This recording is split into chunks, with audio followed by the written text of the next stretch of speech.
Robert, some questions were asked of me of local neighbors about Sure. sirens. Yes. So can you address that?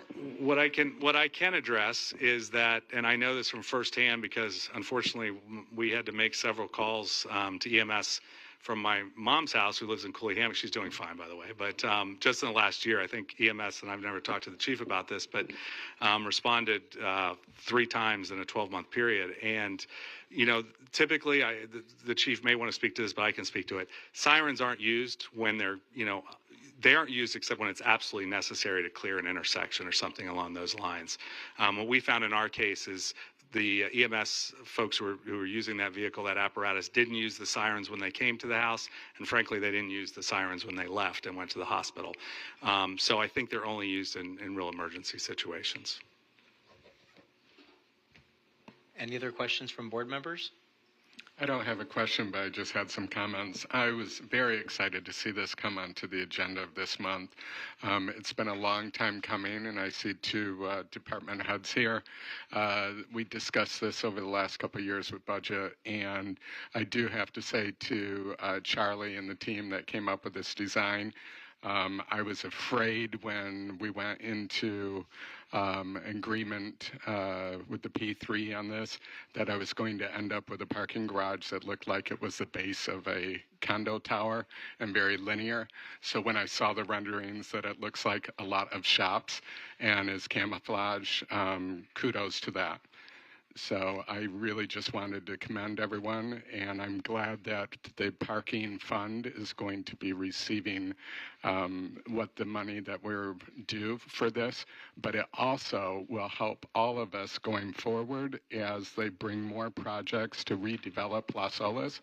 We won't have as much apprehension, or at least I won't, for parking reductions, because now all of a sudden Las Olas will gain 220 parking spaces above and beyond what we have today. So I think this is a big win for the city and for the EMS station, which for the people that live off the aisles and et cetera, we're hoping that these response times will go. So if there weren't any other comments, I'm ready to make a motion. We still have to do public comment, and let's let some of the other board members. I just wanted to, not to pile on here, but I had expressed some concern about the facade facing the residential uses across the street and the streetscape. And I am comforted to know that Mr. Ladd must have a lock on all the oak trees in South Florida. And the design of that facade is absolutely excellent. Thank you so much. Okay, and I just have a question. And apologies, I wasn't following the actual parking agreement when that went through as much. Is the agreement is in perpetuity? It's a 50-year term. Okay, and then what happens upon expiration? It just becomes 100% private? Yeah, then the city gets it back. Oh, the city gets it back. Yeah, okay. so it's a city facility. The developer will build it. This developer will be on the hook to keep it maintained and operate it. And then after the 50 years, the city will take over ownership of the facility. Would love to learn about how that's financed. And the resident rate parking that the city of Fort Lauderdale residents benefit from will be applicable to this. So we're getting into the agreement with the city a little bit, but I don't mind describing what it says. What it says is, and obviously from Charlie's perspective and other folks who have property along Las Olas, we want to make sure it's in the city's control, but that the city doesn't, or the city keeps those rates at a rate that makes sense. So the way it's worded, the city will make those determinations, but they will stay in compliance, except necessarily for special events. They will stay with the same rates that the city uses throughout the Las Olas area. So they will use the same pattern that they're using, or reasonably close to the same pattern. Okay. So if, for example, today we get a resident rate on anywhere around Las Olas, the city is held to a similar standard. I don't know if it's specific about that, but. Okay. Great. Thank you. Yeah. Is there anybody from the public that wishes to speak on this item? All right. Seeing none, we can bring it back to the board. I think we have a motion over here. Oh, not yet, Steve? Sorry. Open public, and then just for the record, you're closing public comment. Thank you. closed. Let's take any more comments before anyone makes a motion. Steve? Thank you. Let me just, I forgot to silence my phone. I just want to do that. I just want to make a comment myself before we jump into a motion. The same thing along with Brian is saying. This is a P3 that really benefits everyone, the city, Las Olas, the area, the businesses, everyone, all around the EMS. It's something is long overdue. As Brian said, I think of it every time when I go there and out to Las Olas, say, why aren't there parking structures here, more parking and whatnot? And I'm very happy that the developer and the attorney and our fire department chief, the assistant city manager, Ben Rogers, everyone negotiated, Chris Cooper, and got a good deal for everyone around, a very fair deal, I think, for all the things that are happening. This is a very good P3. I think everyone working together, it's an example of how everyone can win and good. It may not be huge like some of the other ones we do, but this is a very fair and well-rounded one and something that's been long overdue. That's all. All right. Any other comments before we take a motion? Okay, seeing none. Brian, did you want to make a motion? Yes, and make a motion and recommend approval. I move to recommend approval of case number UDP-SR23001 based on the following findings of fact. The city staff report and the testimony here by the applicant, and the board hereby finds that the applicant meets the applicable criteria of the ULDR cited in the staff report, and that we will be adding the conditions stated in the staff report. All right. Do we have a second? Second by Ashari. And let's take the roll call.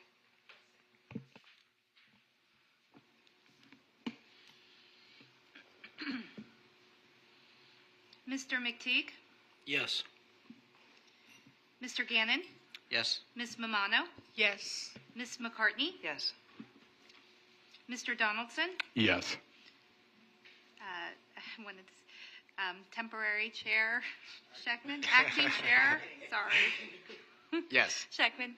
Sorry. Acting. Motion passes. Great. And now we just pass it back to our former chair, Mike Weymouth. Nice job, Jay. Sorry. Acting. Standing ovation. Okay. Congratulations, Charlie. Now we're going to move on to case UDP S24005. If anybody came in late, did not fill out a participation form to speak, please identify yourself because you'll need to get to be sworn in as well. So, Courtney, while you're teeing that up, let's go ahead and get disclosures. Marilyn, we're going to start down at your end again if we can. Conversation with the applicant over the phone. Patrick, conversation with the counsel for the applicant and numerous emails. Oh, yes, I must add, and numerous emails. Sherry? The same. I spoke with the applicant's attorney and had numerous emails. Jay? Same. Spoke with applicant's counsel. Received numerous emails. Steve? Spoke with applicant's counsel, received numerous emails, spoke over the phone with Jim Concannon, Sunrise Intercoastal HOA president. Okay. Brian? Spoke to the counsel, the applicant, read numerous emails, and did multiple site visits. Okay. And I spoke to the applicant's counsel. I spoke to, unfortunately, I don't know which building Mr. Foles is the president of, but I spoke to Mr. Leo Foles. I spoke to Mike Satz. I did a site visit, and I, too, got numerous emails. Okay. Courtney? Good evening, Mr. Chair, board members. Courtney Crush here on behalf of the applicant Property Markets Group. Joined this evening by Adrian Hartman, who is the Senior Development Director with PMG. Also, Jerome Yates, Andy Cobble Architects, our traffic engineer, Adrian Dabrowski, George Balaban on our civil team, and land planner, Cecilia Ward, all of whom are available to answer any questions the board may have. We're here this evening for a proposed luxury residential building proposed at 900 Intercoastal Drive, being proposed to be developed by PMG. Many of you are familiar with some of PMG's residential communities, luxury properties, rental communities throughout the state of Florida and beyond. Highlighted in yellow is the property 900 Intercoastal Drive. As you can see, it is east of the Galleria Mall, south of Sunrise Boulevard, on the west side of the Intracoastal Waterway, and north of it outside the Sunrise Intercoastal neighborhood. Another perspective of the property to give you the context of the property as it exists today, which is currently occupied by 16 multifamily residential units. That skipped.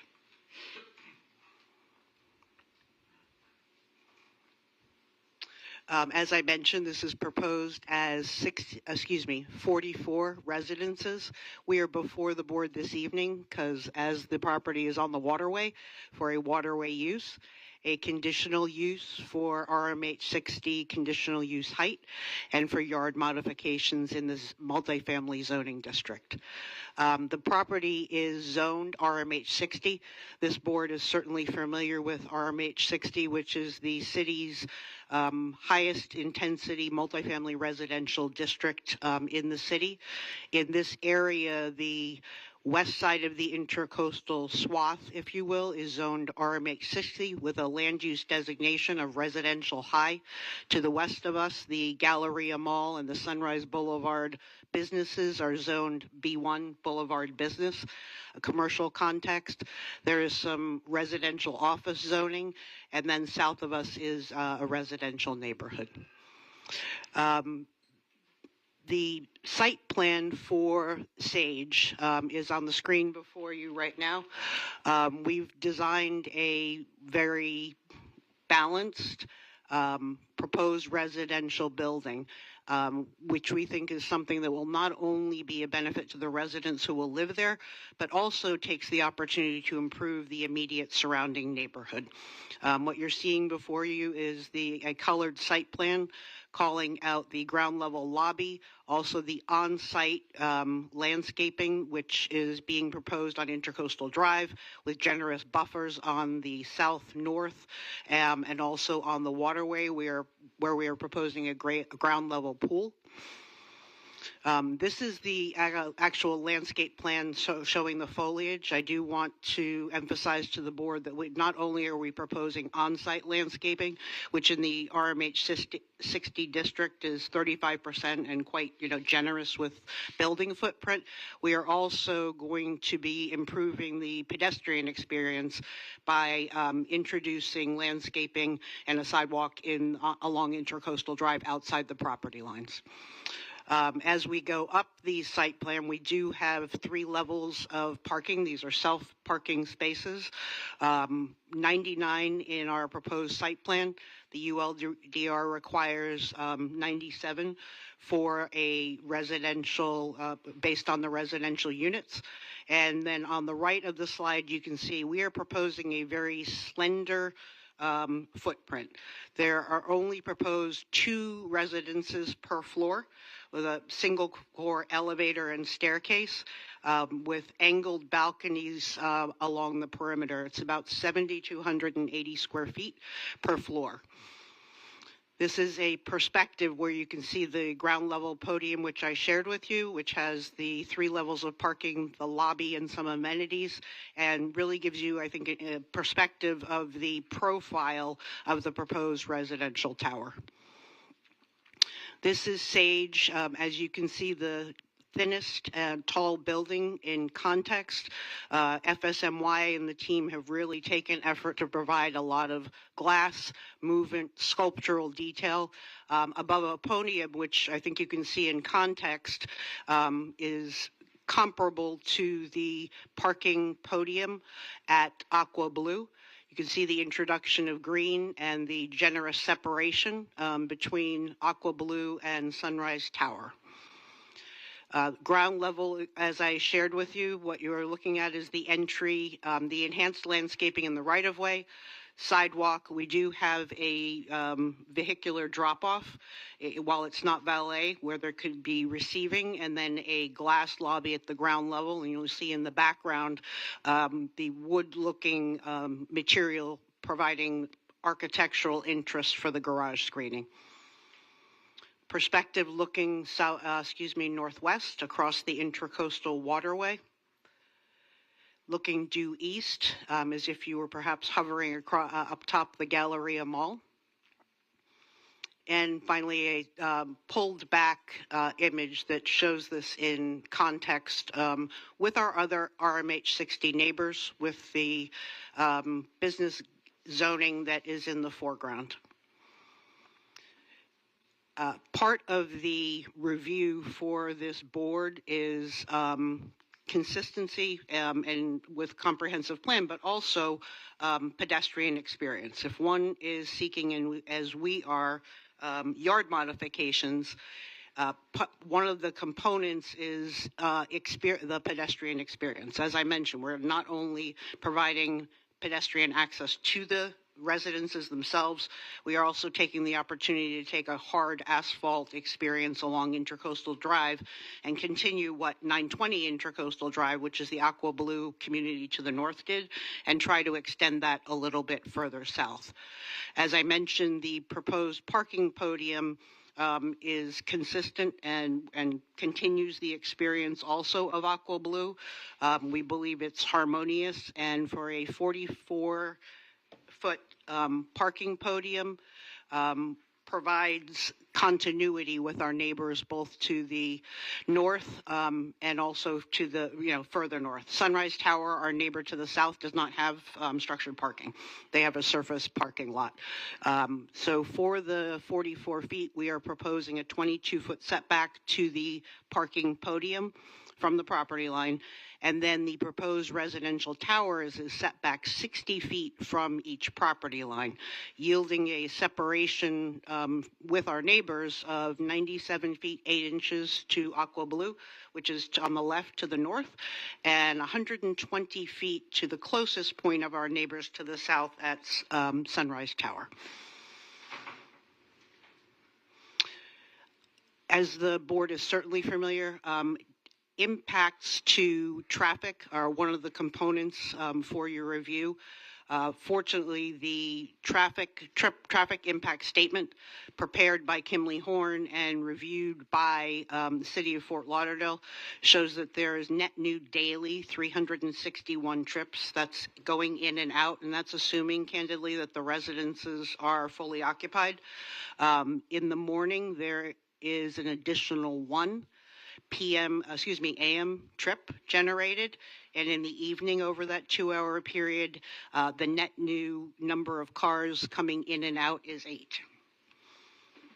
One of the other components that is part of the yard modification criteria is shadow. As you can see, the thinnest profile shadow of the existing, in context with the existing residences, is sage.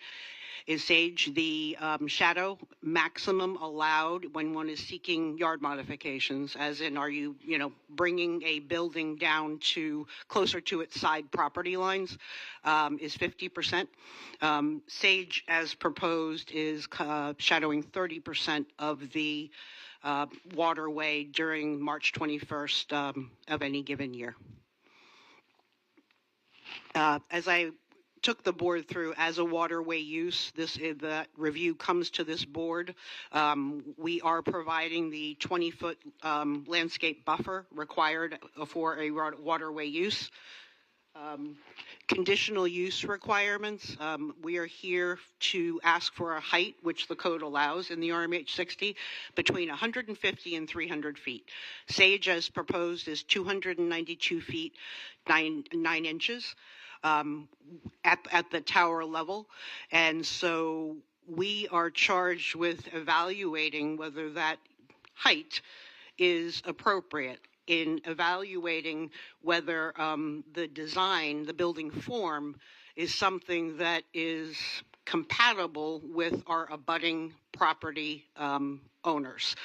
In looking at the context of a typical 150-foot tall building, which would be more of a block, we took great pains to work internally and also work with some of our neighbors, and I'll get to that in a moment, as to what would be an appropriate building form that would further the public's interest, light, air, pedestrian experience, whether you're in a boat, whether you're walking on Intracoastal Drive, whether you might be viewing a proposed residences from afar, or if you're our budding property owners, which the conditional use criteria asks us to analyze.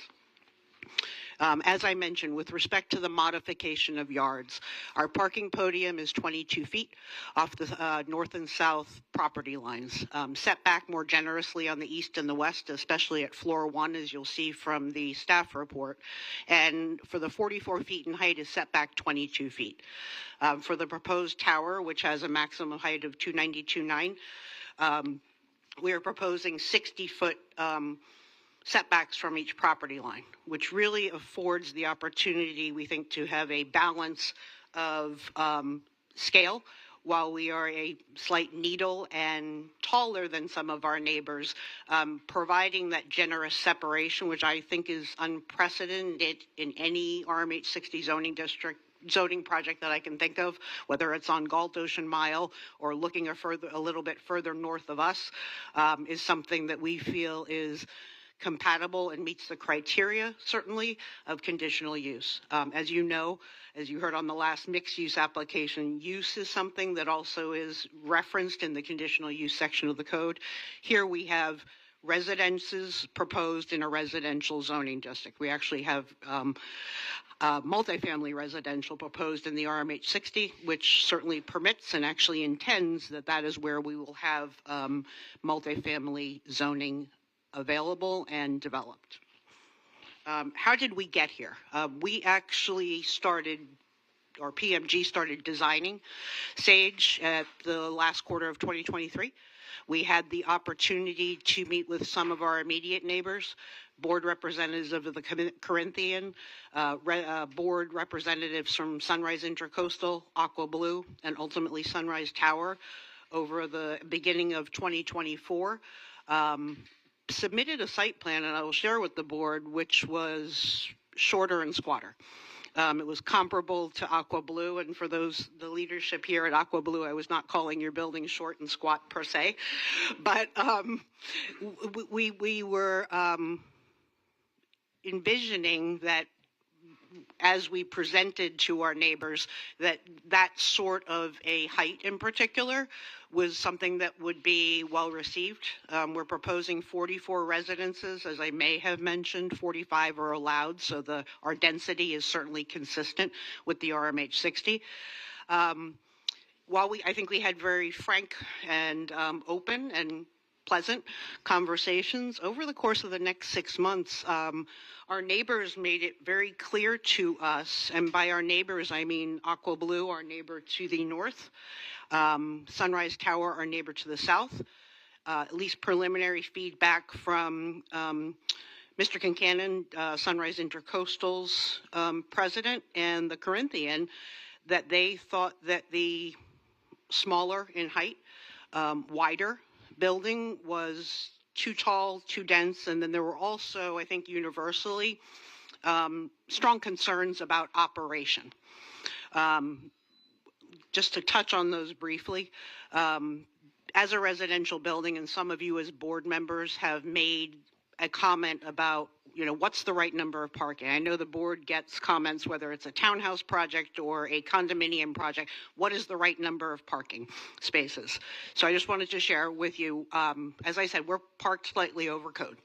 97 required, we're providing 99. PMG would assign for each of the 44 units 2 parking spaces.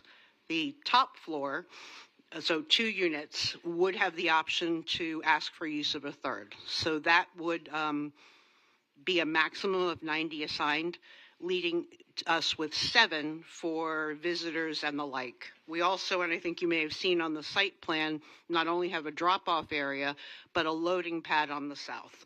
That allows a move-in truck or a delivery, if someone's doing a renovation, to occur on the property, internalized, not spill over into the road.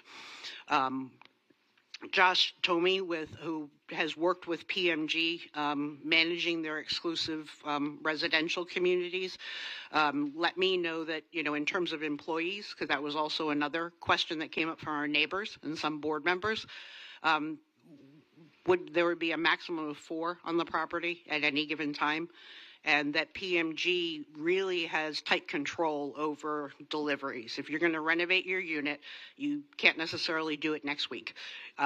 We're going to have 1 or 2 at a time and control both deliveries and move-ins at the initial occupancy is something that they think they have a handle on. I don't think some of our neighbors, I don't think some of you as board members still thought that might be sufficient. So I do want to share with the board that PMG entered into a lease with the property owner of the garage that you see on the screen right across from the Corinthian for permanently an additional 15 parking spaces available on every day. So that added to the 9 spaces on site, provides us with a nice buffer for 44 residences of 24 spaces, which could be used for employees, visitors, if someone wants to have someone over for dinner, above and beyond being fully parked from a residential standpoint.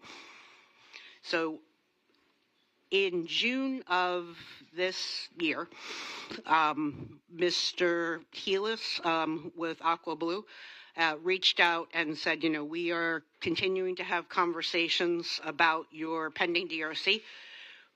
Would you consider adjusting your tower?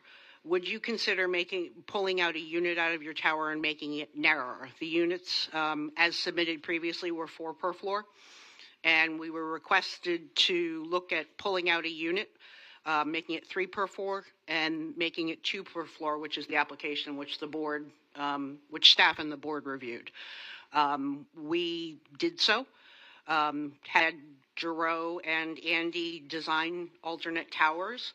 I will let the residents speak to the outreach that they did, but it took about probably a month, maybe 5 weeks for our abutting property owners to come back and advise us what they preferred if we were going to come to a planning and zoning board meeting and hearing. So the feedback we received both from Aqua Blue, our neighbor to the north, was that of the varying options, the one originally submitted to DRC, an alternate which was 22 stories, and the application before you this evening, they strongly preferred the plan that is before this board for consideration this evening. Similarly, with respect to Sunrise Tower, who is our neighbor to the south, they also strongly preferred the option which is before you this evening. I did share that information with our additional stakeholders, Mr. Kincannon, and I think the 3 buildings and the neighborhood and the buildings discussed. Ultimately, we elected to proceed with you with this plan, which we believe has not only been thoughtfully designed, meets or exceeds the code requirements for waterway use, modification of yards, both for the podium, but also for the consideration of the tower. Height is something that one always hears with respect to a building. How tall is the building is something that's easy to ask. I think the real question that our neighbors discussed amongst themselves and we evaluated with them is, what is the experience of the tower in the context of the RMH 60 corridor with respect to our abutting neighbors, in the context of us being east of the commercial? And we think that what is before you on the screen is something that achieves the goals in each of the ULDR provisions, both for the ground level experience, for not creating any adverse impacts on our immediate neighbors or on the surrounding community, and is architecturally quite elegant. And with that, I am happy to answer any questions the board might have. Okay, thank you. Is there any questions from the board before we open it up to the public? Marilyn? Yes, I have a question.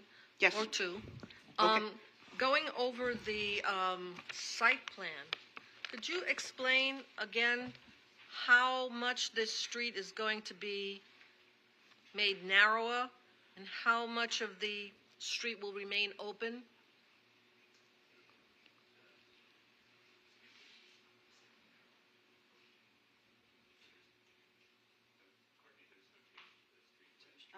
There's no change to the street width. No, I appreciate that. The street is a 60-foot wide right-of-way. When this project is finished, it looks like there will only be one driving lane of X number of feet. Is that correct? Or is the traffic being shifted the other way? Which there is today. I'm trying to get a ground level. Okay. This is the street as it exists today. The existing 900 buildings are right there, so you really have elongated back-out parking. Okay, so now I see it. Now I see it. What you're doing is you're taking the swale. Correct. Okay. Which I think has been encouraged not only by the city. No, but I didn't understand. Now I understand. I apologize. I should have made it clear. No, thank you very much. And my other question is the tower floors. Mm-hmm. How large are each one of those apartments? Approximately 3,000 square feet. Closer to 32? I looked at it. That was a trick question. 31. I looked at it. 31. 31.8. 31.8. Okay, Yes. so they're close to 3,200 square feet. Yes. Okay, and I agree that you're entitled to 44 units. There's no question in my mind that the density is correct. But I have seen this before in a couple of projects, and what you're doing is you're taking the 44 units and you're blowing them up to the maximum height. By making them that large, to a floor that large, you actually fill up the whole volume to close to 300 feet. I personally like the thin tower because of the light and air and the appreciation from the adjacent properties. But it didn't have to be that tall. You decided to make the apartments that large. It's probably a very good idea from a marketing perspective. To make them that large and fill up the whole volume.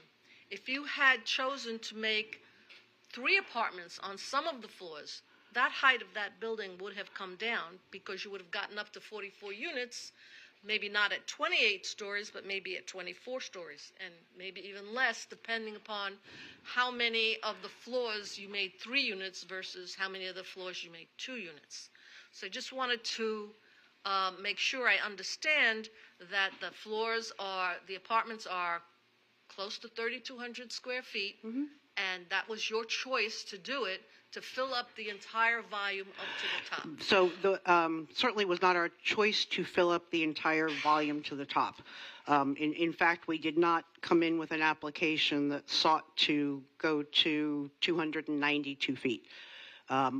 With respect to the appropriate size of luxury residential units, when we had 4 units per floor, the end units were the same size as what you see as the 2-unit floor plate. We did, as I mentioned, analyze and discuss with our neighbors 3 units per floor. That was not well received. From my understanding is from our neighbor to the north, there was no interest in it, and I believe with our neighbor to the south, 2 people found the 3-unit per floor appealing. 70 unit owners did not, and 0 unit owners cared for what we had worked hard initially to submit. Yes, but you could take that floor plan, which is like 7,000 square feet plus, and do 3 units, one of which could still be the luxury unit, and the second luxury unit could have been subdivided into 2 very, very generous units, okay? And I'm not trying to design the building. That's not our job. I'm simply saying that in my mind, I have to understand why we get up to close to 300 feet, which I find very difficult to justify as neighborhood compatible when you could have made the building lower. Same skinny tower. I want to emphasize to the people who are here. You could have had the same skinny tower, 3, 4, 5 stories less, had you decided to do 3 units per floor, two 1,500 square foot and one 3,000 square foot, and you're still in the luxury market. And again, it's not my job to redesign the building or to tell the developer, what the appropriate mix of his units are. He may feel that, the 3,000 is the way he wants to go. But I have to make the finding that this is neighborhood compatible, and I'm having a very hard time going up to the full 300 feet, especially as I can understand, I hope I'm understanding, that it would have been possible to bring the height of that building down with an adjustment of the unit sizes. That's all I'm saying. With respect to the unit size, it is my understanding that close to that unit size is what the developer believes is marketable at that price point. So even when the building was 16 stories, even the internal units were close to that square footage and bedroom count. And Adrian has a very good finger on the pulse of, you don't want to get something approved that sits there. No, I appreciate that. And again, I am not trying to design the building or tell the developer what to do. I'm simply pointing out that when I look at this building, to me, it is not neighborhood compatible. And I like the thinness of it because it respects the people on both sides, gives them a lot of light and air. But I'm just, you've made a choice, whether it's a marketing choice or an architectural choice or whatever the choice is, to go with those large apartments and fill the volume up to the maximum. And I applaud, you're not doing, 20-foot high ceilings to fill it up. I have seen that. I have seen where developers, I'm just going to make them 20 feet high and fill up the volume and, whoopee. But so you're not doing that kind of a development. But from my perspective, I just wanted to understand what the facts were so that I can make up my own mind. Thank you very much. The facts, and as I had indicated, we had proceeded forward with an application through May that was different. And I think that you all are evaluating, certainly compatibility. With respect to having taken almost 50% of the north-south width out of a proposed tower, when I look at this, and you can certainly start at our neighbor to the north, there are very different building forms. We believe that this very slender tower is compatible. Okay. It's residential, and it is actually creating something here in terms of an expanse in the air above 40 feet that I think is unprecedented. One can see a proposed tower. I don't see any adverse impacts from being able to see that proposed tower as designed. Okay. Does anybody else have any questions for the applicant before we open up public? Brian, you got your finger on the pulse. I will save my comments until after the public comments, if the chair would allow. Absolutely. Thank you. All right. At this time, we'll open it up to the public. I know that we've got several cards here, and I'm going to start off with Mr. Concannon because I know from an email that I got from him that he is the president of the Sunrise Intercoastal HOA. So, as I said, I wasn't here last month. A couple months ago, we talked about having some sort of a time clock. If not, I can certainly put it on my phone again, as we've been doing for the last 8 or 10 months. But did we retrofit the room with a time clock? We did order several time clocks to see how it worked, but there was it just didn't work in this room. I will be the timekeeper. I would suggest to you all that if you're speaking for 3 minutes or 5 minutes, the time goes very quickly. We have a lot of people who want to speak, and out of recognition of everybody's personal time, we ask you when you hear the sound go off to please wrap it up. So, Mr. Concannon. Good evening, sir. If you'll please state your name for the record and confirm that you were sworn in. And meanwhile, I'll look for my timer, and I'll give you 5 minutes. Good evening, Honorable Chair and board members. Thank you very much for the opportunity. My name is Jim Concannon. I'm the president of Sunrise Intercoastal Homeowners Association. We are adjacent to Aqua Blue. We're adjacent to 888, and of course the property in question. I'd like to display, oh, here we have it. So I'd like to display what I sent to everyone. I don't know if everyone had a chance to look at it, but I'd like to display it because it tries to illustrate in some context what our concerns are as a neighborhood relative to the height of the building. So I think this is the, yes, it is. So as mentioned in my email to the board, we have significant concerns about this building height, which does not comply with the city's comprehensive plan that clearly states that new development be compatible with and preserve the character and integrity of the adjacent neighborhoods. This is our concern. This really doesn't. If we look at, well, that's not what I'm trying to do.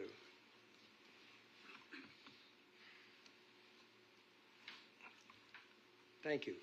This is the tall option. If we look at it compared to the other buildings adjacent to it, you can see that it is extremely tall, and that's our biggest concern. And by the way, we met with the president of Aqua Blue. We met with the developer. We met with Courtney Crush. As a matter of fact, we talked yesterday. And we met with Victor from 888. Initially, during those conversations, we were all on the same page. Let me go back to my presentation. So while I acknowledge the two adjacent condominiums approved the tall building, there has been no consideration to the rest of the neighborhood and the precedent that this height would have on the surrounding area, as well as all of the RMH 60 properties in the city, in the neighborhood, which are all concentrated on the east side.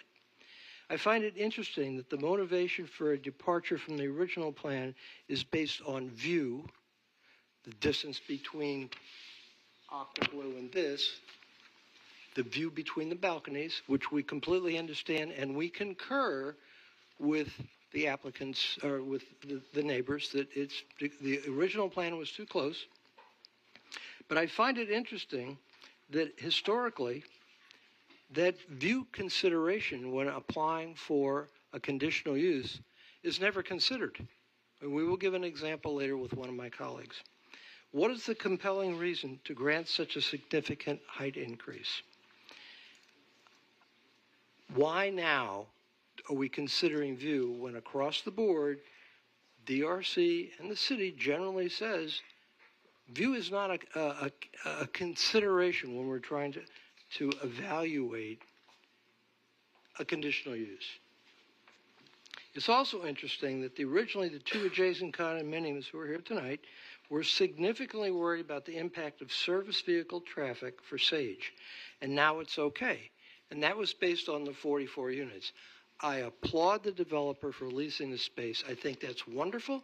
I never had a problem with, they did, but with the traffic that would be generated by the residents. However, there is a concern with the service vehicles that would be attending. So since they were worried about that from the beginning, it seems like it's okay now. And why now? It doesn't make sense to me. Since the number of units haven't changed, there's still the issue of service vehicles, which will not fit into that garage because of the height limitations. So you couldn't put a van in there for a worker that's coming in, like a step van. The Intercoastal Drive, as some of you know, is a 2-lane street, which is typically reduced to 1 lane, which is illegal when service vehicles are in front of Aqua Blue. The same could be true of this.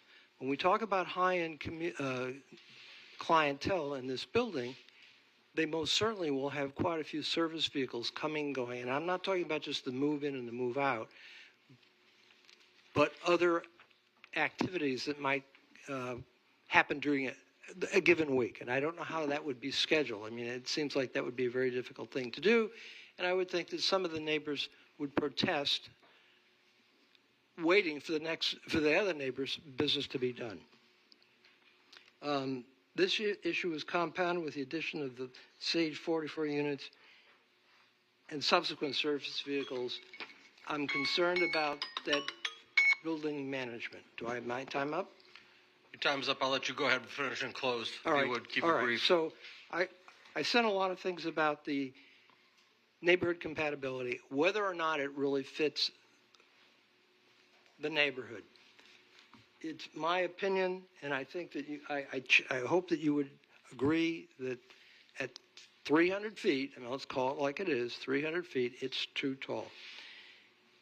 Based on these facts, we urge you that you do not approve this project at the requested height. My board is not against the project and open to a discussion with the developer. Courtney and I talked about that just yesterday. We'd be more than happy to meet with the developer again and see if we can come to an agreement between 300 feet and the original plan. Still giving the people next door, Aqua Blue, which is most affected by the original box that was put out there. So respecting them, but respecting the context of neighborhood compatibility, preserving the integrity and character of the overall neighborhood. Thank you very much. I appreciate your time. Thank you, Mr. Kincannon. Tom Jones?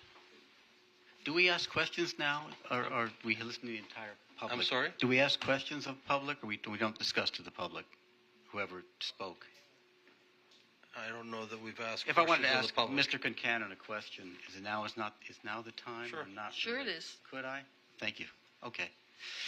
The communication I saw from you showed 3 options, which I didn't see here in what you showed us here. I saw only a couple of slides that showed the first option very low and then the very tall option. The tall option was even at an angle. Is it possible to see those 3 options head on from the intercoastal like the first option was shown? Is that loaded up IT, or is that in there to see? That same PDF, it's Option- in there. It's one. I'm having trouble switching from one slide to another. Because I think what we see that shows more the differences. Okay, that's what I wanted to see. Straight on, there you go. One more. Okay, There. that's the mid option, right? Correct. Okay, thank you. Then the And that- tall. Can we by get- the way, that does preserve the number of units that they have. And I'm not advocating for this. I'm just saying that we'll be happy to meet with the developer to find some workable ground that satisfies the context of neighborhood compatibility and addresses their concerns. May I ask a question? Yes, sir. In terms of directly impacting the Aqua Blue, the shorter and fatter you make the tower, the more units that are closer to your units that are looking over into your apartments. So, I'm not from Aqua Blue. oh, okay. I'm Sunrise well, Intercoastal. both Yes. of them. Either of them. Yes, sir. The shorter and the more if you have the same number of units and you make the tower shorter, then the units are closer to your respective buildings and you have more people that are closer to you looking through your apartment windows. So I'm just trying to understand, like, you have less units and it's taller and they're further away from you, you have more privacy. Like, how is the height actually adversely impacting any of you? The height. Well, as I said, it sets a very dangerous precedent for RMH 60 buildings. It doesn't meet the character and integrity of the neighborhood according to the Muni Code. I mean, it's clearly written in there, stressing the fact that it must be compatible relative to the integrity and scale of the neighborhood. And we are 186 single-family residents. It's. But Jim, can I ask you a question? Yes, sir. So I'm also president, as you know, of a single-family neighborhood. And when looking at this, I don't see it any different than our neighborhood where we have towers to the north and to the south. My concern is by you opposing this, and I haven't made my decision yet, but this being set north of you has all of your homes, your expensive homes are in water. They face east, south, and west. Correct. So unless I went out in my backyard at Sunrise Intercoastal and then looked due north, am I ever going to see this building? This building isn't going to shadow anywhere in your neighborhood. We understand because that. it goes to the north. So my concern is more to the neighbors that are immediate adjacent to this property, and I'm looking forward to hearing what they have to say. But I just want to point out to the rest of the board, Sunrise Intercoastal is never going to see this building from your own yards, except for when you're looking due north, which is away from your water lines, and you're not going to be shadowed. So I don't want to overstress that. Yes, I agree that we would not see it from many of the views, but there are quite a few views in the neighborhood where you would see it. And I remember that very clearly when... But you also see downtown. You also see out to the beach, et cetera. So I just wanted to put it in context I understand. that although you're in a neighborhood, I could say my neighborhood is as close to this as that. We just look across Birch State Park. So I just wanted to put it in context of neighbors and neighborhood. Again, our biggest concern is the compatibility factor, because if this 300-foot tower is approved, then all the properties along Northeast 26th Avenue and Intercoastal Drive across the street from the said property can also be 300 feet tall. So now we have a cascading activity in terms of development, which changes the whole demeanor of that area. And I think that's one of our biggest concerns, that we keep it in scale, but with, respecting the property rights of the developer and the owner. Thank you. Any other questions? While we're still on this, let me finish here. That I want to mention that even though we've tried to weigh the folks nearby, what the impacts on them, but we always have to say, you're not guaranteed a view, et cetera, and all that.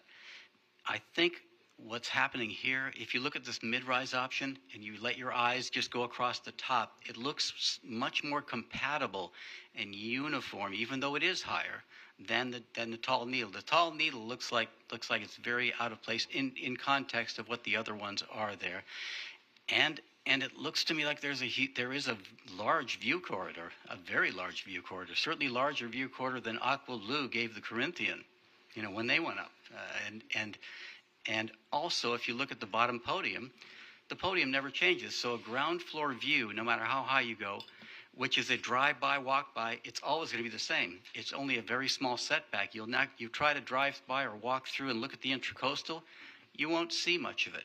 It's only at the upper levels, and that directly really affects the folks next to it in the high-rises. I suspect that if there were a fourth option offered, that would have been one floor per unit or 1 unit per floor, it would have been chosen by Aqua Blue, because their concern is the view. You have to balance the concerns of who's nearby and overall how it looks around the city, going by on a boat in the Intercoastal, driving by in a car, all of those. I think this mid-rise option strikes a much better option all the way around, a balance. Anyway, that's what I think you're getting at, really. It's not something that you're going to see about out of your house and impact you. It's an overall citywide option. And I think that's what Marilyn was talking about, too. Anyway, that's what I wanted to say. Can I ask a question of Mr. Concanon?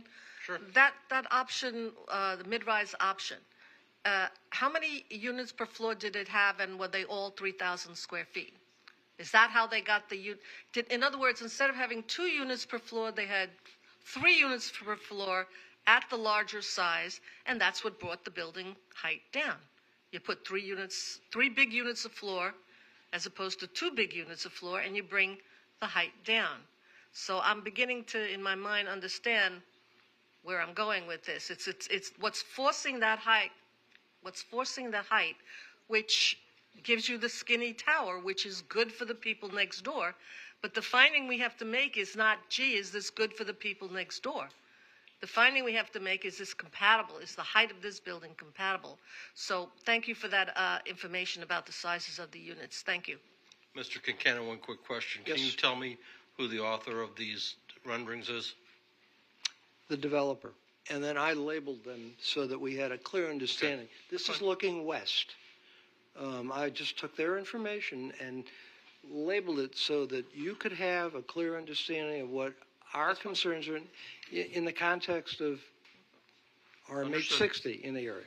Thank you, sir. Thank you very much. And thank you for allowing me to give a little extra time. Thank you. We know it's important to you. It is. Thank you. Mr. Jones?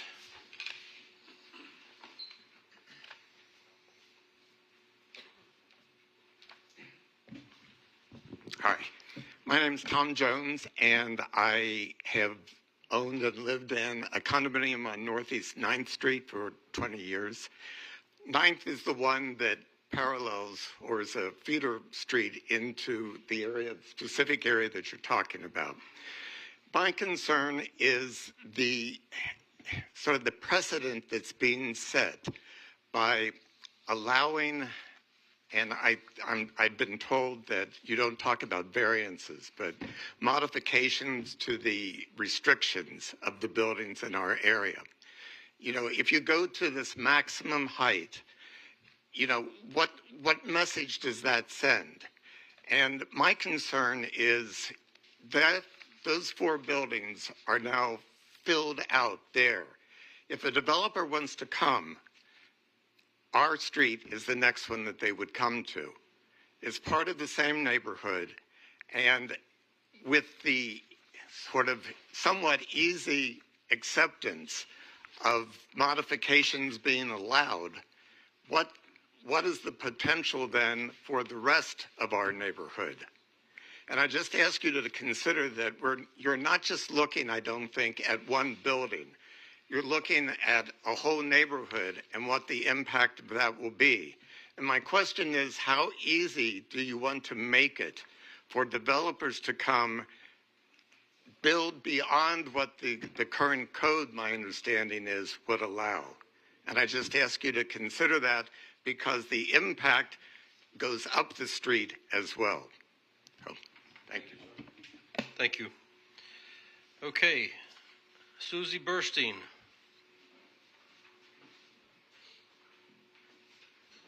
Susie?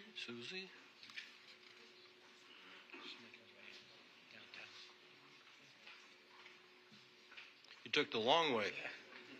It's all right. This is my first time speaking tonight. Well, I hope you're nervous. I am very nervous. I am so nervous for you. I'm very nervous. You want me to give you an extra minute for nervousness? No. Good. No.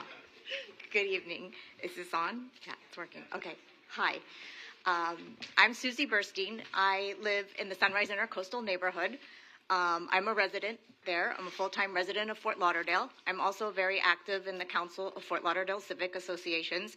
I'm the District 1 representative to the board, but I'm not here tonight for them. I'm here for myself, my neighborhood.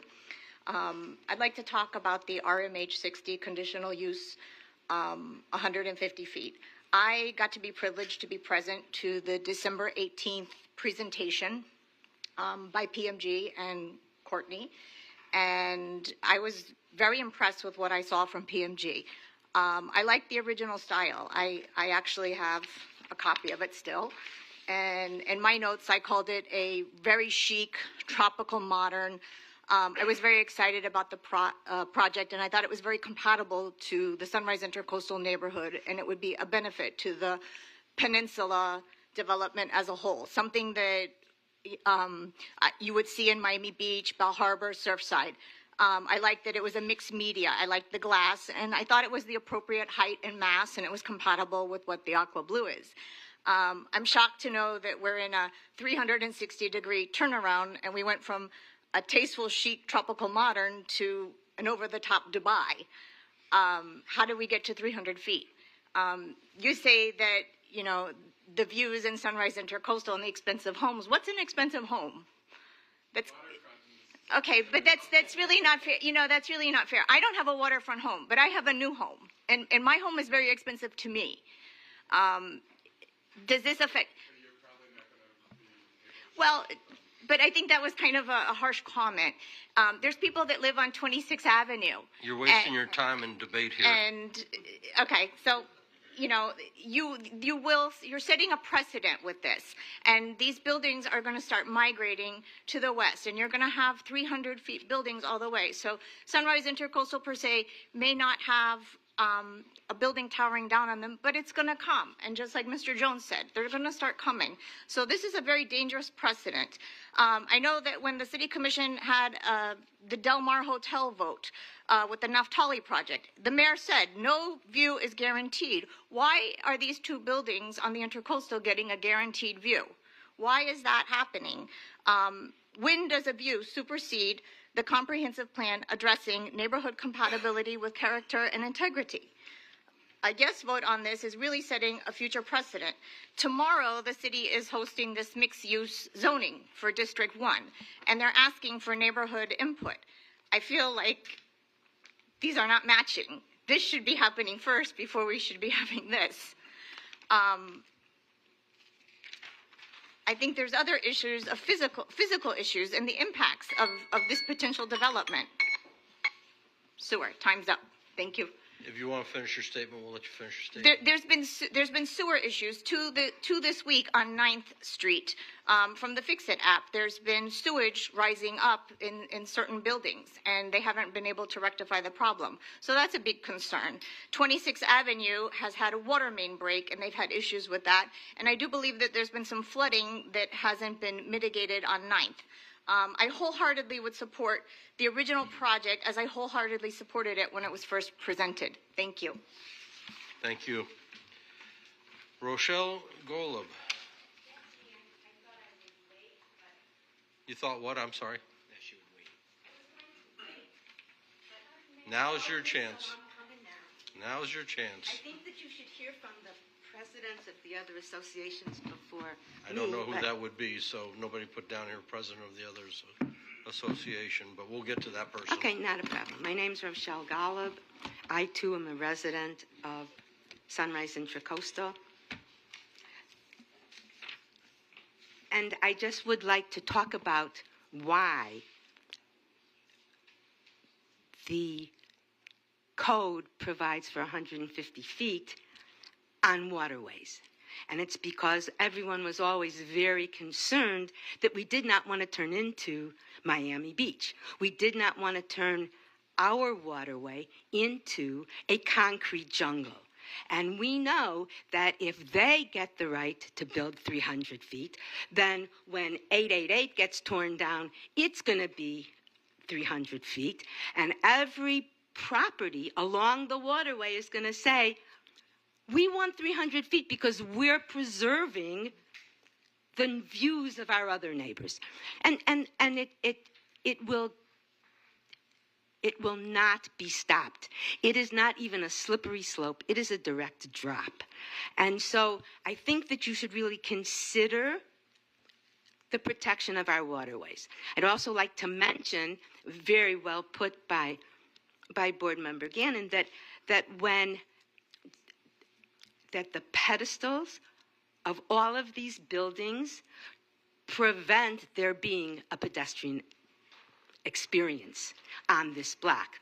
But you should also, if any of you visited, and I didn't hear any visits, that little piece of Sunrise, of Intracoastal Drive, is only 4 buildings. And it's only these buildings. And they don't really need sidewalks, although they're building sidewalks. That's not a contribution to the community because no one walks there except people who live there. And those people are driving in and they don't really use the sidewalks. So I think it's disingenuous to say that the sidewalks and the pedestrian experience of their trees is a contribution to the overall neighborhood. I think that the pedestal is how we build in Florida when we're building high, tall buildings and we need parking. And so the pedestal is what it is. But it is what's setting the sight lines for the pedestrian. And going up, all you're doing is preserving a view for a single building. And I, too, if I was a purchaser at one of those buildings, and not even 888, because their view's not being blocked at all, because they're 60 feet away from this building anyway. There is no real impact given how the buildings are positioned. But for Aqua Blue, it's significant. Thank you. Thank you. Next is Victor Milozano. I hope I pronounced that correctly, or darn close. I was a principal of a school, and they would always call me Mr. Lasagna, so I'm used to it. I won't do that to you. I'm speaking tonight on behalf Please state your name for the of record. Victor Lozano. I'm a resident and owner at 888 Intracoastal Drive in Sunrise Tower. I'm speaking on behalf of the community, the building, and I would like to read my statement, and I'll try to get through it in the required time. When we were first presented with the original proposal from PMG for 900 Intracoastal Drive, we at Sunrise Tower initially had a number of concerns. However, we understood the reality of the situation in which something was going to be built at 900 Intercoastal Drive. We were open to suggestions and found the representatives from PMG to be understanding of our concerns. As an owner and board member at Sunrise Tower, I initially expressed the above concerns to the DRC in February of 2024, but much has transpired since, and a sense of reality has presented itself. Please note the following. No proposal other than the three presented to us by PMG has been proposed by those who oppose the project. Again, no one has proposed an alternative. How can you oppose a construction project without knowing what you would prefer as an alternative? And I've heard this tonight, if you had an alternative, you could decide as what you would want to do. But if we go back to the drawing board again, it's more delay and more delay and more delay. We did not like the original proposal at option 1 presented by PMG, and we offered a number of suggestions to improve what was going to eventually come about.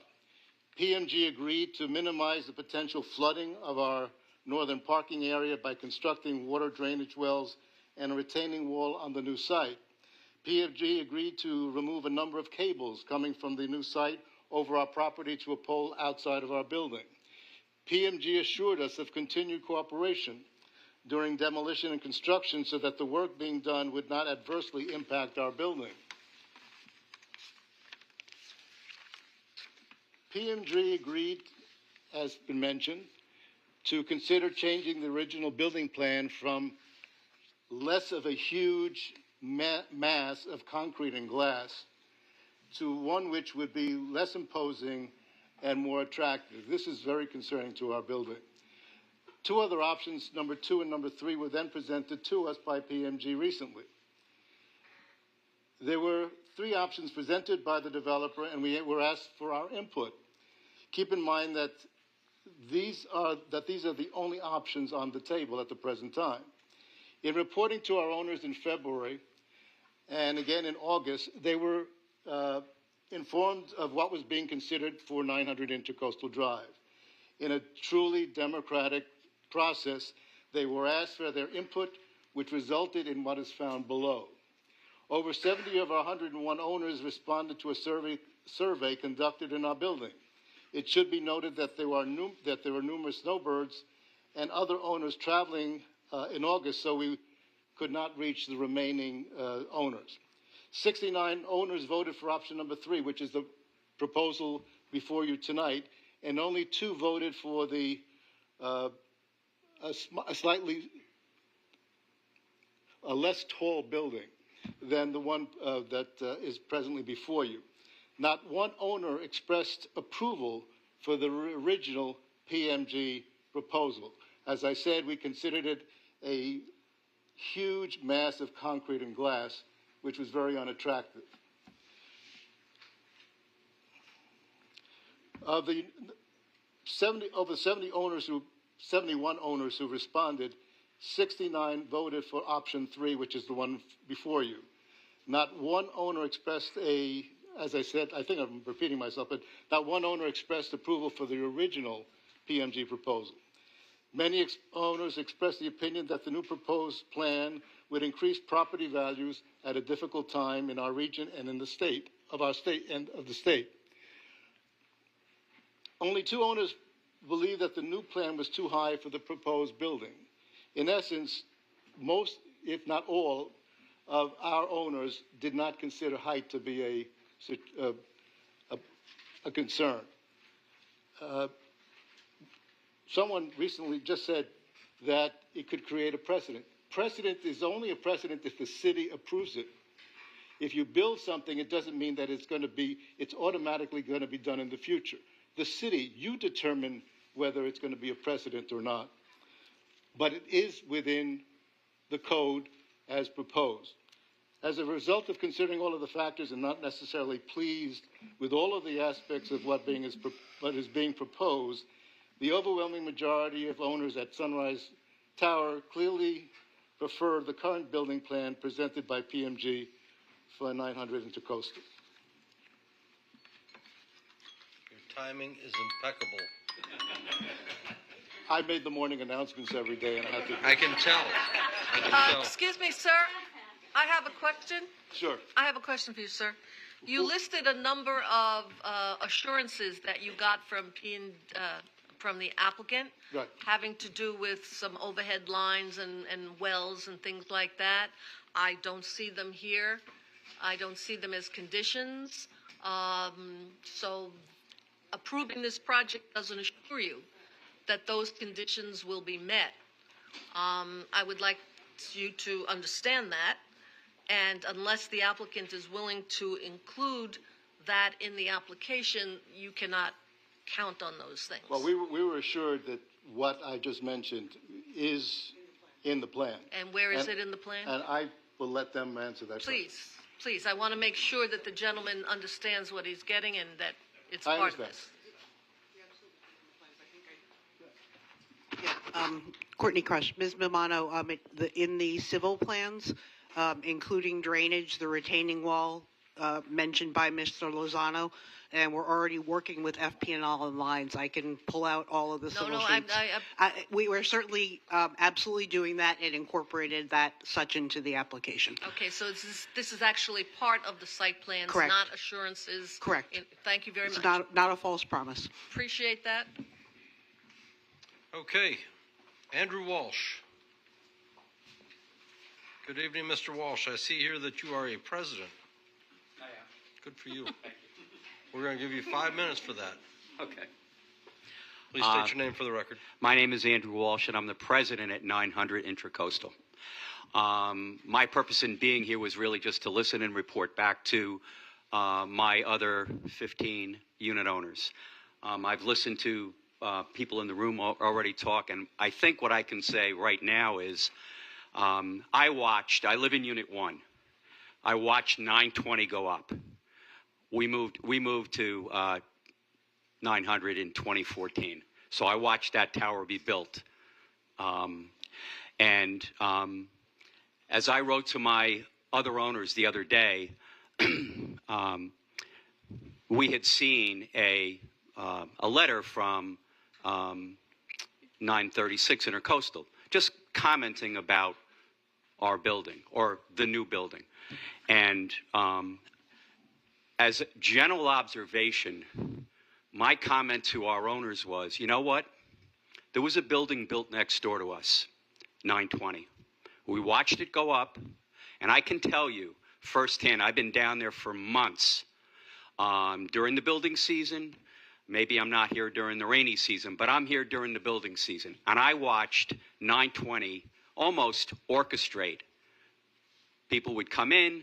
Yes, there were not enough parking spaces for multiple, but they choreographed coming in, out, 5, 6 days a week. Rarely were they parked on the street.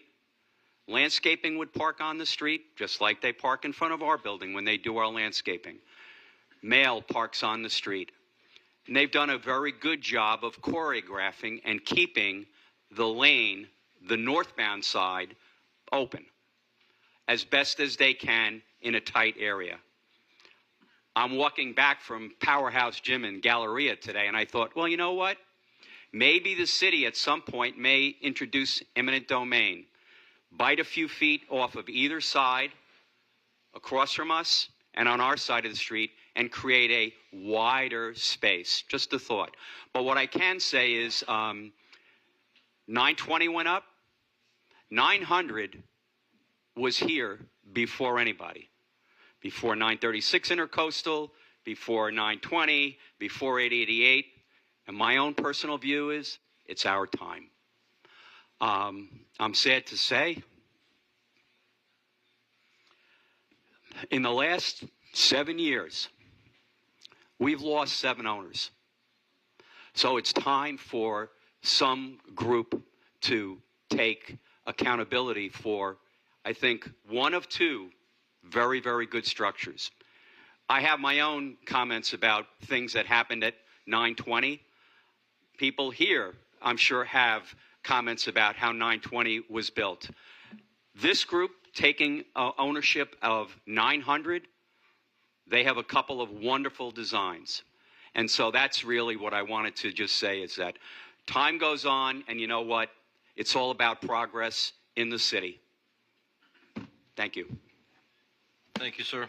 I have a quick question. Sorry, before you get too far. Sorry about that. So you lived in the co-op. It's a co-op, or was a co-op, right? Exactly. And 16 units. Yep. Okay. And have you folks that are living there been given a unit in the new building? Is that what it is? Each given units, or is that We're not given a unit at all. We have been given the opportunity to purchase. Okay. Most of the owners are second generation. Many of them are still in the workforce. Thankfully, full disclosure, I'm no longer in that workforce. But no, we have the opportunity to purchase. Okay, so you're president of the co-op then? Is Yes, what it is now. I've been the president the last. Nothing going forward on the new building. Okay, Not that's at what all. I wanted to clarify that. Absolutely, You weren't a new no. purchaser As a somehow. matter of fact, on Friday, my wife and I are moving to Sebastian.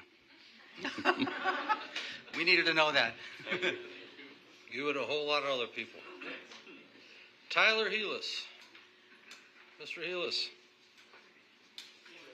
I see you're a president of a board also. Sir, I will also give you 5 minutes. Okay. My name is Tyler Heelis, and I live at Aqua Blue, Penthouse 1, and I'm also the president of the board of directors of Aqua Blue. My statements that I had prepared has changed somewhat from listening to people talk tonight. And the first thing I'd like to mention is I'd really like to thank PMG. They've met with Sunrise Tower and our group from Aqua Blue, made up of myself and other residents who are concerned about the project at 900 Intercoastal. And they've taken great pains to listen to our concerns and our objections, and I can't thank them enough for revisiting their entire plan and coming up with 3 options for us. I want to respond to some comments here. I keep hearing people talk about views, and that word never came up in any of our meetings with PMG. And I want to dispel people's suggestions that we're keeping views. We're not. The new building, Sage, is going to completely obstruct our southern views. The reason that we moved it, or we tried so hard to move it, is we felt that it was a dire safety and privacy issue as originally designed. It was only 60 feet from our windows. So the 2 buildings are all glass, and they'd all be looking directly into each other's apartments. So, unless you want to critique on your hair and makeup and your outfit each day from your neighbor, you're not going to really want to be 60 feet away. We were also tremendously concerned about the safety in a hurricane. We're afraid of a wind corridor or even spawning tornadoes, which we have a resident who evidently lived at the Hermitage during the 2005 season, and he reported that they did have tornado activity because the buildings were too close, and it blew in impact glass windows. And so that was our main concern in engaging with PMG. And I really want to applaud them for listening so carefully to our concerns and Sunrise Tower's concerns and being open to the rest of the neighborhood and reacting to them. I wish other developers in the overall area did the same. I feel very good about the new design. It moves them close to 100 feet away from us, which again does not give us more views. It maybe opens up a slight bit diagonally, but their building is going to cover our entire distance. So I don't want you to have a false impression that we're going to have wide open views now. And like I said, the word view never came up. And in a comment that, and questions that you had before, ma'am, the current floor plans of the 2 units per floor are exactly what they were when it was 4 units per floor. They're just the 2 end units put together. And to put it in perspective, they're significantly smaller than our O1 and O3 units, which are our northern-facing units and southern-facing units. The only unit at Aqua Blue that is smaller than what would be at Sage is our O2 unit, which is the east-facing middle unit. And that's not a whole lot smaller. So I want to put that into perspective as well. You know, and the comment that was made about, you know, the sidewalk not being used, I couldn't disagree more. Our residents do use that all the time for walking their dogs, as do other neighbors in the overall neighborhood. The apartments across the street and the buildings on either side of us use those as well. One of our major concerns about the original plan of the building was that it would provide a wall of shade up the entire intercoastal from the south side of Sage to the very north side of Gallery 1, which we thought was devastating to boaters and to wildlife. The new plan for Sage, yes, it's a tall building, it's a skinny building. We think it's elegant. We think it's far safer for the residents of Aqua Blue and Sunrise Tower in terms of getting the buildings a little bit further apart and allowing for high winds during hurricanes or other storms. In terms of setting a precedent, I don't think so. It's up to this board to decide if you set a precedent or not. This, I think, represents a unique situation where you have pre-existing high-rises north and south of the subject property, and they represent a safety and privacy issue that wouldn't apply to a new building that is at the Galleria, at the end of the street, or across the street where there's low-rise buildings at the moment. They don't have adjacent high-rises. So I don't see it as setting a precedent. That would be up to you to decide whether you would go with that or not. I think the major factor here is the safety and privacy of the existing residents and providing not a wall of shade that blocks completely the intercoastal for the boating community and the habitat, all the creatures, be they birds or manatees or whatever else, and also the Bonnet House. So I think the current proposal is far superior.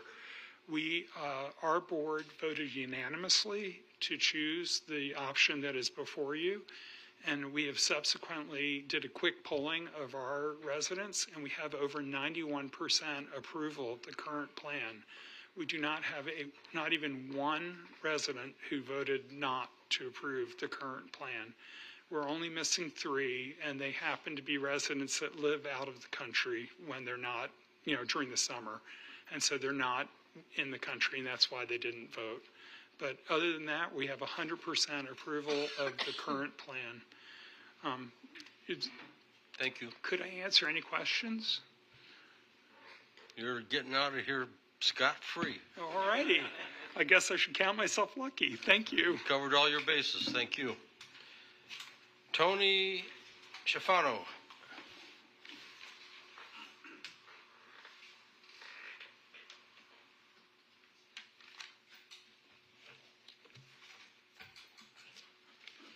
Good evening to the board. I need to make one correction. Could you please state your name for the record? I am Tony Schifano. I am the president of the board of the Corinthian Condominium at 936 Intercoastal Drive.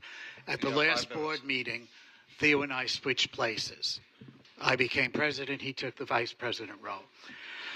I'm a graduate of the City College of New York and hold a bachelor's degree of architectural science and a bachelor's degree of architecture.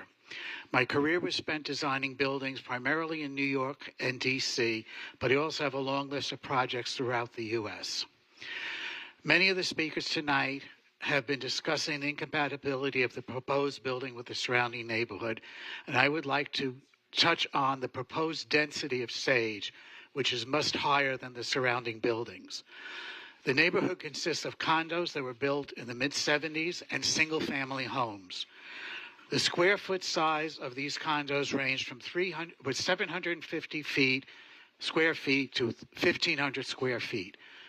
Comparing these units with Sage, there is a difference in size of the apartments of 2 to 1. This matters when comparing the number of units appropriate for the site. Let me explain. Sage's 44 units of 3,200 square feet each on a 3/4 of an acre site. Looking at the units per acre, if the Corinthian apartments were the same size as Sage, it would be only 77 units on a 1 3/4 acre site, over twice the size of the Sage property. 888 would be only 35 units on a 1.6 acre site, again over twice the Sage property. If Sage had the same density as surrounding buildings, it would be approximately 35 units on the site, the same as Aqua Blue, which sits on the same size property. Sage can be compared to attempting to fit a size 12 foot into a size 8 shoe. There should be a reduction in the number of units on the Sage site so it's compatible with the density of the surrounding neighborhood. The next concern is that if Sage is granted this modification to rise to 300 feet, and is also granted a side yard modification from 150 feet to only 20 feet, these modifications will have a huge ripple effect throughout the city. Any property zoned RMH60 would be asking for similar modifications, and you know that's true. Any RMH60 property on the Intercoastal will be asking for these same modifications. We will be looking at a 300-foot high wall along the waterway. I respectfully ask the board to carefully consider the possible effects citywide before granting these modifications. The neighborhood would be welcome to a new updated project on 900, but please make it compatible with the existing. Thank you for the opportunity to address the board. Thank you, sir. Okay, I have no other cards. I'm assuming there's no one else that wants to speak on this matter. If there is, please identify yourself. All right, we'll close the public portion. Would you like some rebuttal time? I would, Mr. Chair, Okay. if that's okay. We're going to bake in some questions from the board after you give your rebuttal. If there are questions, there may be none. Certainly, and if it would, if I could rebut briefly and ask Cecilia Ward to speak to one component on compatibility on rebuttal. And I need to get sworn in. Sorry, I don't know who's. Dwayne? Yes. Do you swear or affirm that the statements that you have made tonight will be truthful and accurate? Yes. Thank you. Cecilia Ward, President of JC Consulting. I'd just like to go through the neighborhood compatibility comments that have been made. There's specific criteria in the code that deals with how you apply neighborhood compatibility in terms of a proposed development. And it specifically relates to the impact that what you're asking for is in relation to.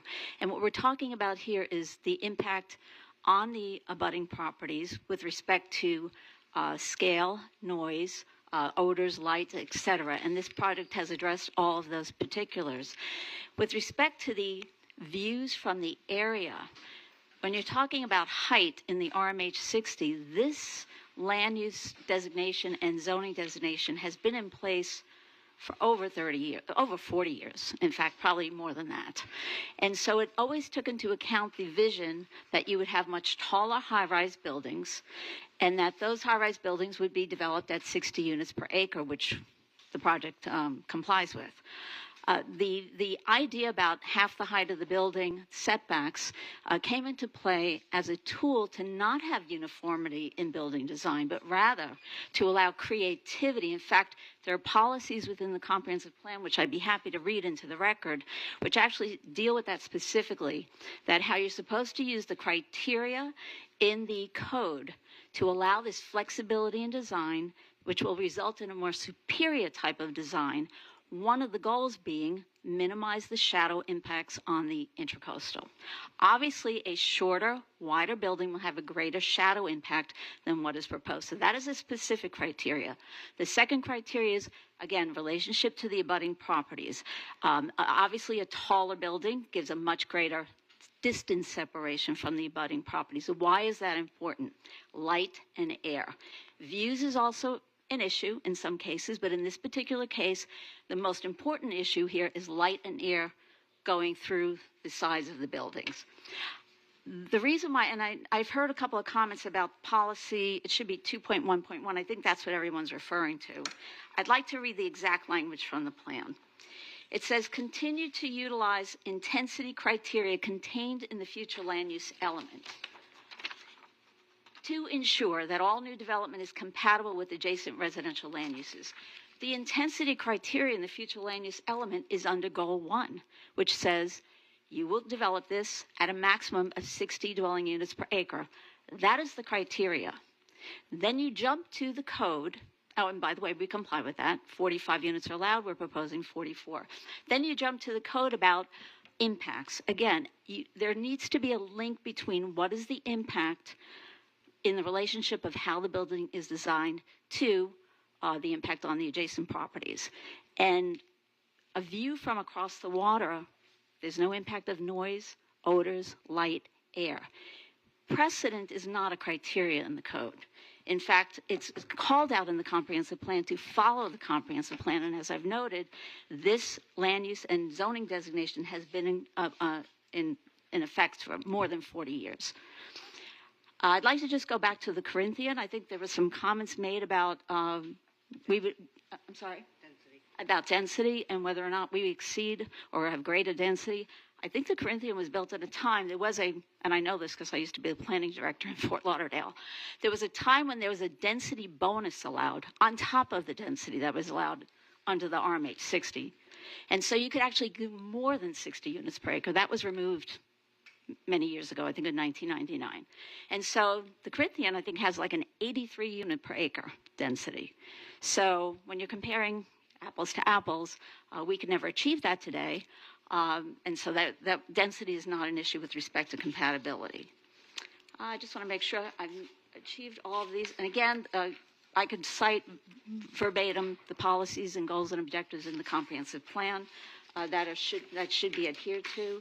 And I'd just like to point out one more time under neighborhood compatibility, it's the relationship of the impacts to the proposed development and its adjacent properties. There's got to be demonstration of what is the impact. Precedent is not one of those criteria. Thank you, Cecilia, for addressing compatibility. Mr. Chair, board members, thank you for all of your time, and thanks for all of the community neighbors that came out. With respect to the application before you this evening, as you heard, differing comments from our neighbors on what might have been a preference, I think I can share with you that during the 8 to 9 months of this application and communication, we were not ever given positive feedback with respect to the 16-story application. Therefore, in early summer, PMG listened very hard, and to Ms. Ward's point on design, had her analyze as well as gather our community feedback as to what might be compatible to our abutting neighbors, which is what the code asks us to look at first. Certainly other criteria are consistency and impacts to surrounding neighborhoods. We believe we have modified our design presented before you tonight in a fashion that both is creating a better experience from the waterway, and we are a waterway use, which is respectful, as Ms. Ward said, in creating a significant amount of light, air, wind movement, etc., and have designed something slender at a consistent density with the code that, because it is 292 feet, those top floors have zero adverse impact, either on our abutting neighbors, on our commercial neighbor to the west, or on our residential neighbors over in the Sunrise Intercoastal area. We believe we have been very good listeners, have pivoted several times, have done an extraordinary, we think, amount of work to try to come before you with a plan that is code compliant, consistent with the RMH 60 zoning, which, has Ms. Ward said, has been in the code for decades, seeking to go to 292 feet with a 7,000 square foot floor plan, and having a board evaluate that building and form with respect to impacts, shadow. By incidentally, the shadow cast on the waterway by the 16-story building was 42 or 43%. It's now been reduced to 30%. Good for the environment, good for anybody experiencing that. We believe we have addressed both code required and other operational concerns with respect to parking, surplus parking, expansive design. I always think it's a good idea to create an additional sidewalk swale, which improves drainage on that street, and therefore very much respectfully ask the board to approve Sage's site plan this evening. Thank you. Okay, are there any questions for Courtney Crush? I don't have any questions. I have a comment. Let me get through the questions first. Yeah, surely. Does anybody have any questions for the applicant's counsel? Okay. I want to congratulate the applicant on making an effort and working with the community and trying to come to some, mutually agreeable situation. But I with respect to all the people who spoke, I still have a problem with neighborhood compatibility. And to me, neighborhood compatibility doesn't mean just the compatibility with the adjacent buildings. If I lived in your building, I would certainly want the skinny, tall building to be as far away from me as I could possibly get it. I understand. I would feel the same. But that's not the criteria. To me, the criteria is this a compatible building with the buildings surrounding it? And I can't say yes. I just can't say yes to that. And with respect to the precedent, okay, the fact that the zoning has been in place for quite some time, and you could always go up to the maximum height, it always allowed that to happen. I've just seen in the short time that I'm here on this board, everybody's going to the maximum now. Everybody's filling up the volume now. Everybody's going up to 300 feet. And they're filling up the buildings with these uber large apartments, super, super luxury. And the density is not a problem for me. I mean, you meet the density requirements, you meet the parking requirements. That is not the issue to me. The issue to me is that when you fill up the volume all the way up to the 300 foot, you get to a situation where it is not compatible, in my opinion, not compatible with the surrounding neighborhood. It sets a new form. It sets a new form, and it sets a new standard. And that, to me, is not neighborhood compatible. So with respect to how hard you've tried, and with respect to the neighbors next door who want the skinny building, and with respect to the other neighbors who are concerned about neighborhood compatibility, I cannot vote for this project. Okay. Jay, do you have a comment? Yeah, one of the primary reasons this is coming to us, there's a few, but one of them is really the waterway.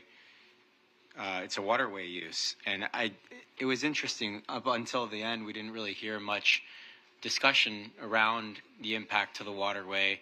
And I think that the gentleman from Aqua Blue, I thought that what he had articulated was really insightful, and I think illustrated adequately what the people from that building, what their true concerns were. I guess I touched on it earlier with thinking, hey, I would personally prefer to have people further away from me and not looking into my room, which of course begs the question, right? Because we have to consider not just the people who are immediately next door and their privacy, but also how a particular building impacts the neighborhood and the city generally, right? So putting that aside for just a moment, I can't understand why, for the life of me, anybody, people would want there to be just wall along this street and along the waterway as you're driving through. I've been to that area. I didn't say site visit. I mean, I've been there 100 times. I don't need to go again. And you drive by, and the only, the neighborhood today is there's light that comes through, and same for the waterway, and then there's the sort of the vacant lots, and then there's just walls that completely prevent light from coming through. So I think that personally, creating a slender, taller building in this case will help preserve the integrity of the area, will help and preserve the views and sights from the waterway and from the street. I don't think that it's smart zoning or planning to have every structure be wide and the same height so as to create a giant wall. And I think that's why our code allows for variations in height and has these conditional uses and opportunities to request changes. So for those reasons, I would be in support of the development before us today. Anyone else want to be heard on this? As a follow-up to Sherry. Jay. Oh, go ahead. Sherry. I agree with Jay, and I want to add a couple of thoughts. The placement and orientation of it is a criteria, and I think what that does in terms of compatibility with the space between creates a visualness so that it isn't a uniform monolith along the intercoastal. I don't think compatibility means sameness at all. I don't think it means sameness at all. I think it means that it doesn't unreasonably block, it doesn't unreasonably obstruct light or vision. And as for precedent, it is the decision of this board and of the city ultimately every time to analyze whether the criteria is met, be it the 300 feet or otherwise. For example, I don't know that a block in another 300-foot building would be compatible. That would be analyzed on its merits each time. And in this instance, I think that the compatibility is met, most especially because of the very creative way it's set in, and it is vertical. It makes it unique. It makes it visually pleasing. And I don't think that it interferes in any way with the view or sight of the neighboring, the neighborhood or the adjacent buildings. I think it meets the compatibility standard. Okay. Brian? As a follow-up, if the Corinthian was in front of us tonight, I would not be voting to approve that project because it is a wall. Every day when I come from my home north of Birch Park and go over the Sunrise Bridge, I see these two huge buildings, both Sunrise Tower and the Corinthian and Doubletree. And when you go on your boat and you're going up and down the intercoastal and you have these huge walls, I would much rather have those broken up and have some variation of height and not the solid shadow. So the shorter, squattier, much like in life, tall and slender is more desirable. I would be looking at and following up with what the other comments were. I'm also, as a single family neighborhood president, I'm very concerned about towers. But when looking at it and where this position is, I don't think it has an adverse effect on Sunrise Intercoastal because of the fact that it's to the north, it's not going to shadow, and it isn't distorting any of those, most of the residents in Sunrise Intercoastal view. So given that, and I was not, I'm very into parking. And so when the applicant determined that they went into a lease, because I really think that these luxury units are going to have guests. And to follow up on Marilyn's point, you do need over 3,000 square feet for 4 million plus. And and when you look at the building next door, they have a lot of units above 3,100 square feet. You know, the Las Olas Grand, which is 39 stories downtown, I've sold that center penthouse multiple times, and it's 4,400 square feet. You have to have that for this type of customer, but for that kind of customer, as I mentioned to the council, was they do entertain and they have a lot of parties. So there wasn't enough parking in the original, and the fact that they announced tonight that they have procured these additional parking helped push me over the edge, and I will support this evening. Thank you, Brian. Anyone else want to be heard? Seeing none, does somebody want to make a motion? I'll make a motion.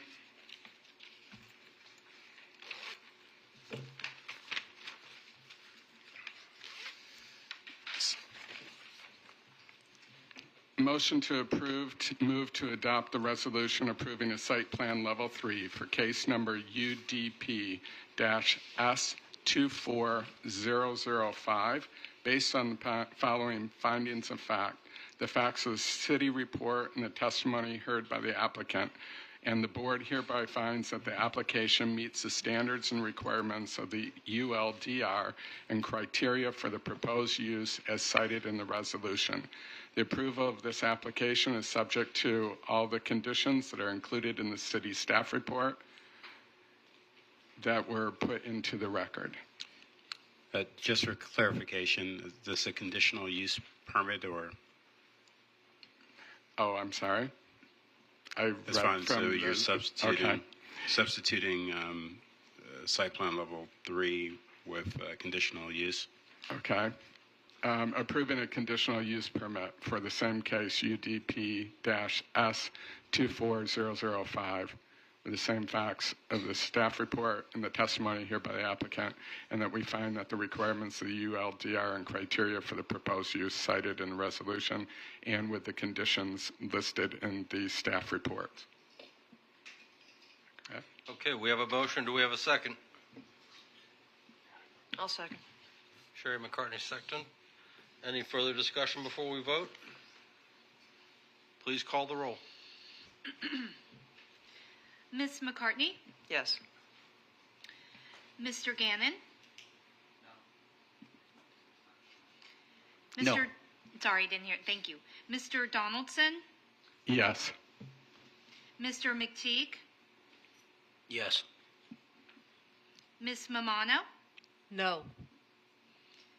Mr. Scheckman? Yes. Chair Weymouth? Yes. Passes 5-2.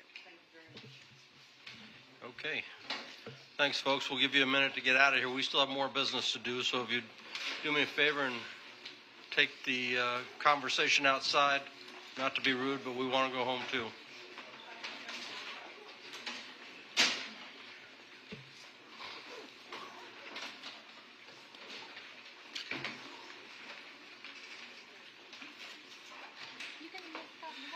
Okay, is there any communication to the city commission that anybody wants to? Hearing and seeing none, there is an item on for the good of the city, the discussion of a digital plan review of board backup materials. I think that's a great item. Who wants to talk about that? Good evening. I think You want to talk about it? Sherry's saying she's ready to make a motion. we just wanted to put it out there for discussion if anybody had any questions about it, but I believe you received That's a communication from long Ella time Parker. coming, Jim. Yeah, could you Long explain though what it means and what it's going to be like and how we're going to access it? And... So what we're looking at doing it's a part of a process improvement to save efficiency on time, cost, staff time, applicants across the board, paper, everything. We're looking at rolling out what the commission has, which is little tablets that have iLegistar on it, or Legistrate. I think it's kind of called differently, but it's an app. Legislate. Slate. Thank you. Do they have big tablets? Let me just get that out real quick. You're going to have big enough to read on, yes. You can zoom in. It will go digital, but we want to do a training first with you all at the next meeting or November's meeting. We wanted to see if you had any questions, but basically once the packages are put together electronically, they would populate in your app and you'd have access to it. So there'd be no paper, deliveries anymore to include the agenda, backup material, and so forth. Everything that you receive hard copy wise, including the agenda, you would receive electronically. Cool. Can we connect it to our computer screen so we can make it bigger? That's a good question. We can ask IT if there's a connection that could be made. It depends, I think, on the product that we purchase. We'd have to look into that. So maybe if you want to plug into a monitor, a TV monitor, Right. anything like that. We I can can put it on my Marilyn, TV. would the monitors down here at our feet not be sufficient? Because whatever's on your tablet is also going to be cast down here. True, but if I want to see it at home. I want to look at it at home. We It can would be find- no, really This is only groovy. for here. It's not a take-home. That was my So- question. Oh, They're well, not take homes, are they? Okay. We're exploring that. The option is to have you take it home. You basically would sign it out when your term is done. You would return it, but we're exploring that as one option.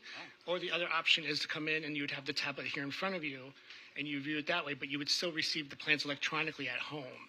How is that So any how- different? I get Wait. my packet electronically, and I can blow up and do whatever Right. on my monitor. And because we still produce hard copies for you all too. But that's the point too. Taking the tablet home is more beneficial. It'd be assigned to you, and you'd sign a document that upon your term ending, you would return the tablet to us. I don't want it. I mean, I could just pick it up here at the night of the. They would furnish them here at the meeting. Right, they're sitting right here. Right. But you get the package the week before in an inbox. That's what I get. In and I an open up inbox. each case and I can blow Blow it it up. up. I can shrink it. I can go to. That's what we're asking from you all, because there's options here. If we explore the option of actually assigning the tablet to you, that's one option. You'd have the tablet to you. You'd have to bring it with you, obviously, when you come here. You have that with you. Or the tablet is here, and you view it here, but you'd receive everything electronically to At your home. Does it have to be unanimous? No, we're just kind so of gauging you- opinion you've got on an what. option. Are there any implications to if something happens while the device is in someone's possession, in terms of responsibility? Yep, you go right to jail. You do. You go to jail. You go to planning jail. Right.